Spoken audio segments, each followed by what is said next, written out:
안녕하세요. 오키도키 캐나다 제이슨입니다. 저는 2001년 캘거리로 이민을 올 때 12만 5천 불을 가지고 왔습니다. 2002년 에어드리에 위치한 주유소에서 일을 시작했고, 같은 해 캘거리 시타델에 20만 불짜리 집을 12만 5천 불을 다운페이, 즉 50% 이상을 다운페이하고 구입을 했습니다. 그리고 같은 해 인구 400명인 엔트윗이란 작은 타운에 있는 주유소에서 좋은 조건으로 일을 하게 되어서 그 캘거리 집에서 단 4개월만 살고 이사를 갔습니다.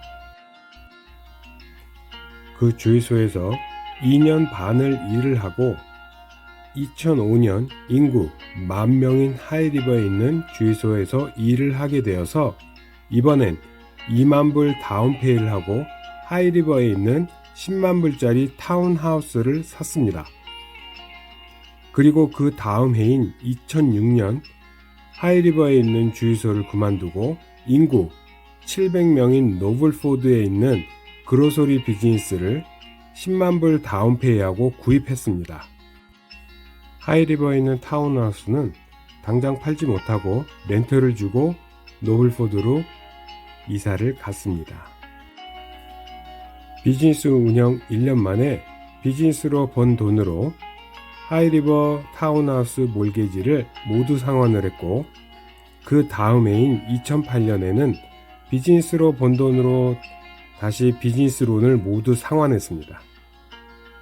2009년에 하이리버 타운하우스를 처음 산 가격보다 한 5만 불 정도 높게 팔았고, 2011년 가게가 위치한 타운에 있는 10만 불짜리 듀플렉스를 10만 불을 주고 구입을 해서 현재까지 월 900불에 렌트를 주고 있습니다. 2013년 큰아이가 고등학교는 IB 프로그램이 있는 고등학교에서 공부를 하고 싶다 해서 레스브리지에 30만 불짜리 집을 30만 불 주고 구입을 해서 현재까지 살고 있습니다.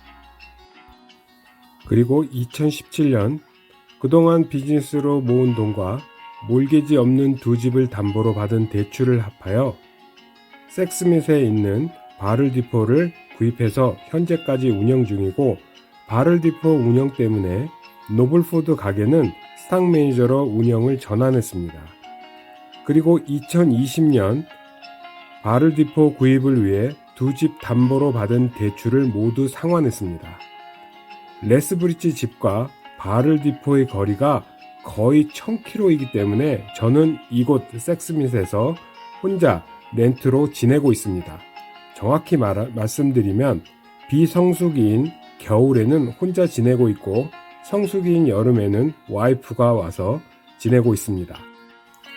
이렇게 캐나다 생활 20년 동안 7번의 이사와 3번의 이직, 그리고 2개의 비즈니스 운영, 50% 이상 10% 다운페이, 그리고 몰개지 없이 2번의 주택 구입, 총 4번의 주택 구입 등 다양한 경험을 하였고, 지금 나름 만족하고 행복한 생활을 하고 있습니다.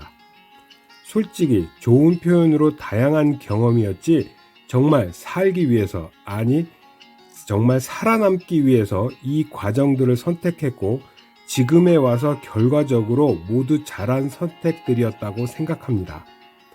그럼 만약 지금의 내가 20년 전 막 이민 온 나를 만나면 이 다양한 경험을 하도록 그냥 놔둘 것인가? 절대 아닙니다. 그럼 어떻게 조언을 할까요? 우선 가지고 온 12만 5천 불에서 2만 불 다운페이를 하고 시타델 집을 구입하고 바로 렌트를 줍니다.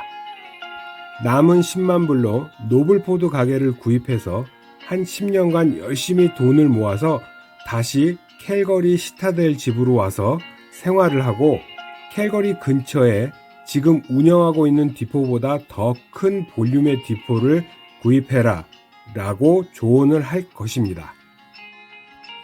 자, 어떠세요? 간단해지죠? 가지고 온 돈을 효율적으로 운영을 해서 집과 비즈니스를 이민 온 지 바로 동시에 구입할 수 있고, 집으로 받은 대출은 렌트비로 커버를 할 수 있고 그동안 집 가격도 오를 것이고 7번의 이사도 2번으로 줄어들고 4번의 주택 구입도 단 1번으로 줄고 더 큰 볼륨의 발을 딛어도 집에서 출퇴근을 하면서 운영을 할 수 있고 집과 비즈니스에 대한 대출도 없고 경험이 이렇게 무섭습니다. 그럼 신규 이민자들 분께 여쭙겠습니다. 혹시 여러분 주변에 이런 경험을 바탕으로 여러분께 조언을 해주실 분은 있으신가요? 혹시 여러분은 그분들을 그냥 꼰대라고 무시하고 피하지는 않으신지요? 여러분의 능력이 좋아서 그런 조언을 들을 필요가 없으신 건가요? 아니면 진짜 꼰대와 나에게 그런 경험에서 우러나오는 조언을 해주실 분들을 구별할 수 있는 능력이 없으신가요? 여러분, 나 자신을 위해 일주일에 단 몇 시간만이라도 투자를 하셔서 그런 분들을 꼭 만나세요. 그리고 그분들의 조언을 들으시길 부탁드립니다. 설령 여행을 가자, 캠핑을 가자, 만나서 만난 것을 먹자 등의 재미있는 대화는 아닐지라도 여러분의 이민 생활에 복잡하고 험난함을 조금이나마 덜어줄 길을 찾아줄 수도 있을지 모르니까요. 지금 저에게는 운 좋게도 그런 조언을 해주실 분이 딱 한 분 계십니다. 제가 어떠한 선택을 하거나 어떠한 잘못된 일을 했을 때 저에게 안 돼, 그렇게 하면 안 돼 라고 조언을 해주실 분이 딱 한 분 계십니다.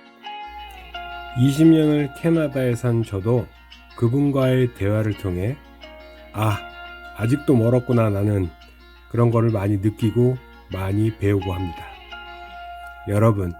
여러분도 여러분 주변에 그런 분이 꼭 한 분 계셨으면 합니다.